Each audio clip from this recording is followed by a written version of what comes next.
Now the remaining part, that is gratuity, pension, leave salary and all, what I'll be teaching you right now is the exemptions under section 10. So write specifically over here, exemptions under section 10. There are subheads that I'll be teaching as and when I'm solving it. First we'll go with gratuity, section 10, subsection 10. Gratuity section. First, in case of, write A, in case of government employee,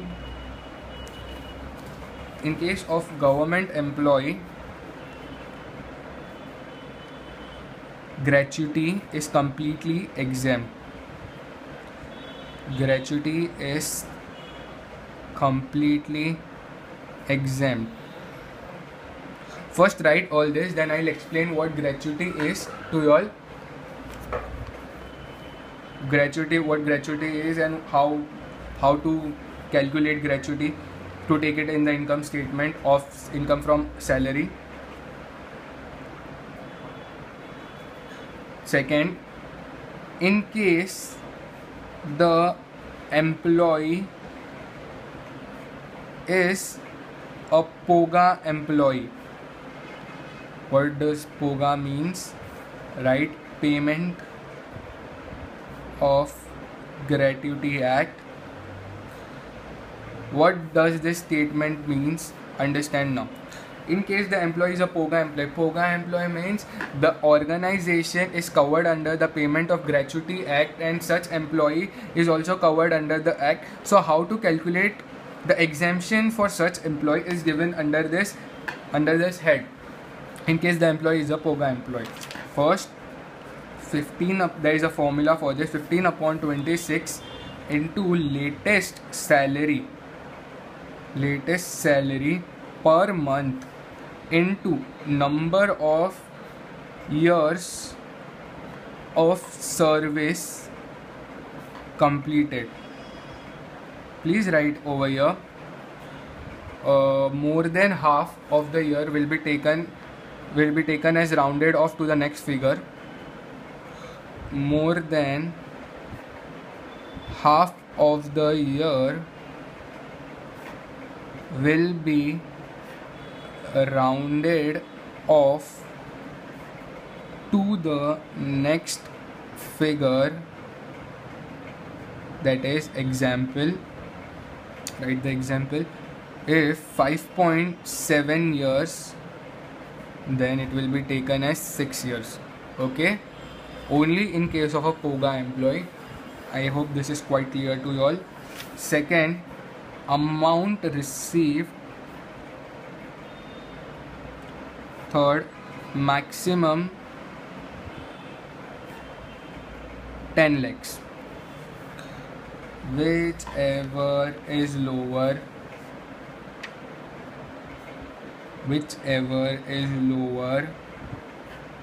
will become exemption. Will become what? Exemption.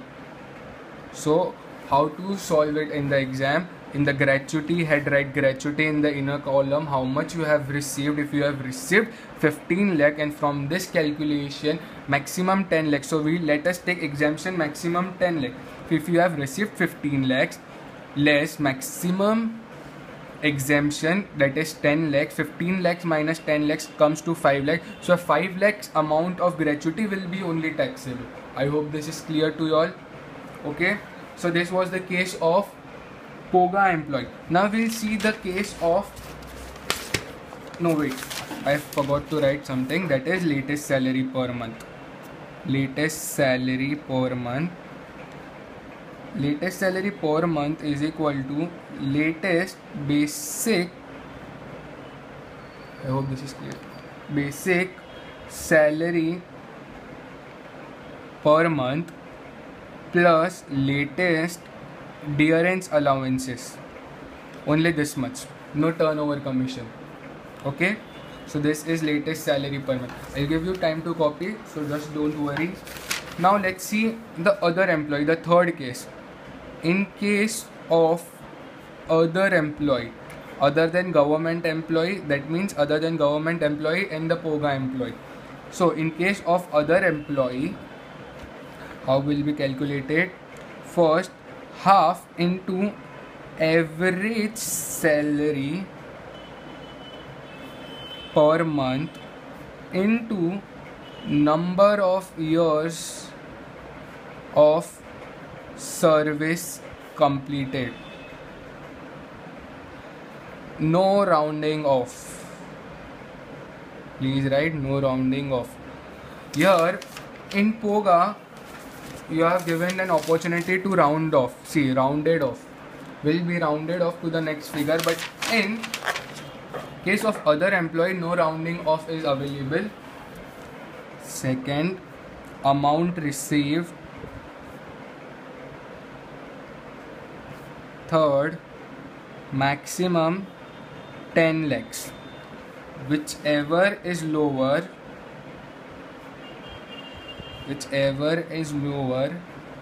will become exemption. What it will become? It will become exemption. And now we need to find average salary. Average salary per month is equal to average basic salary. Average basic salary per month, per month plus average dearrence allowances per month plus average turnover commission per month. This is commission. I hope you all know turnover commission only. Now average we have to take off average. See, average will be taken off last 10 months excluding retiring month. So let me explain you all this first. See, if an employee is getting retired on say March 2016, so average will be taken from February. It will go in the reverse manner. February, January, December, November, then what? October. So October, then September, then August, then July, then June. So how many months we have completed till June? 1, 2, 3, 4, 5, 6, 7, 8, 9 and 10th before June comes May. So from May to February, the salary will be taken as average. The dearrence allowances will be taken average of this 10 months, because there might be a cases where from like January the salary has have increased. So there you have to totally add up all the 10 months. You know how to take average, I know. So you have to take average. You have to take average from May to February. That is for 10 months. You have to add it up and divide it by 10. Whatever amount will be coming, you have to write. For basic salary you have to calculate differently. For dearrence allowances you have to calculate differently. For turnover commission you have to calculate differently. So be cautious about this, because this part has no rounding off. So this is very critical. So they have given average will be taken of the last 10 months excluding the retirement month. Okay, I hope this is quite clear to you all. So now let's take a review on this. Gratuity, section 10 subsection 10. Government employee. See, gratuity is something that, see, you are an employee, you might be working for an employer for more than 10 to 20 years. So since you are working for 10 to 20 years, gratuity is been cutting from your salary. From the salary, it is a part of your salary which is provided to you at the end of the what do you say, at the end of the life, when you, and not the end of the life, at the end of your service life that you are providing to the employer. So at that time, just wait a moment.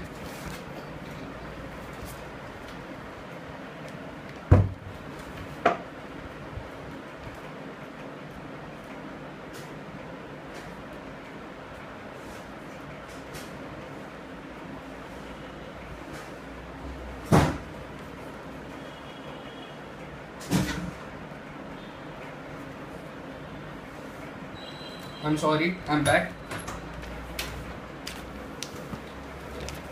So where I was, gratuity is something provided to the employee at the end of the service period.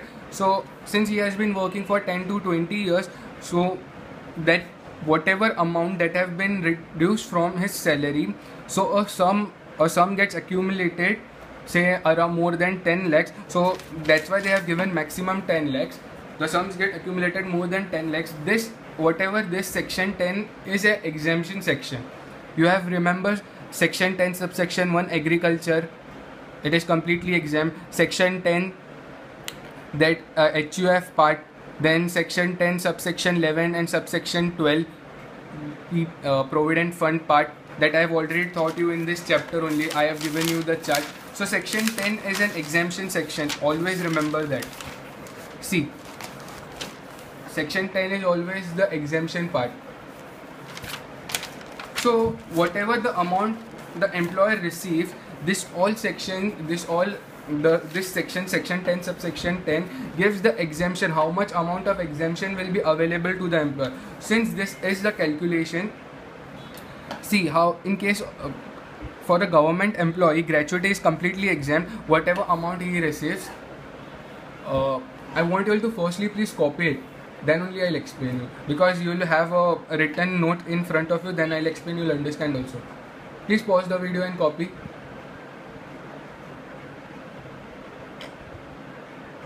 I hope you all have paused the video and copied.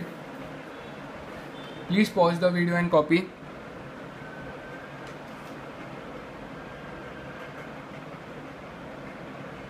There is this much only on this page. Let's move on to the next page. Please pause the video and copy.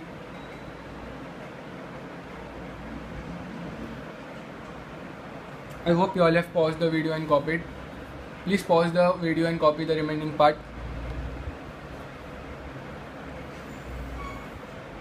I hope you all have copied. So now let's move on to the POGA part. When an employee is a POGA employee, this is the calculation for exemption. The very first calculation, 15 upon 26. 15 upon 26, there is no logic behind this. I don't know, this is a complete formula. 15 upon 26 into the latest salary per month. Latest salary per month into number of years of service completed. Number of years of service completed, it might be 30 years, 30.2 years. If 30.2 years, then take 30. Round off to the earlier figure. 30.2 come back to 30. If 30.7, then go to the next 31 years. Okay. Second, amount received, whatever amount you have received, maximum 10 lakhs. Whichever will be lower will be exemption. Latest salary per month is equal to latest basic salary per month plus latest dearness allowances. It is very simple. When I will be solving sums with you all, that time you will get a clear idea about this gratuity. In case of other employee, half into average salary per month into number of years of service completed, no rounding off like POGA. Amount received, maximum 10 lakhs, whichever is lower will become exemption. This is a very important part. Average salary per month. First you should know this formula. Average salary per month is equal to average basic salary per month plus average dearness allowances per month plus average turnover commission per month. Average of not entire year, that is 12 months, but average of 10 months excluding the retirement month. Okay, average will be taken of the last 10 months excluding the retirement month. I hope this is clear to you all and you all have copied also well. Next video on pension.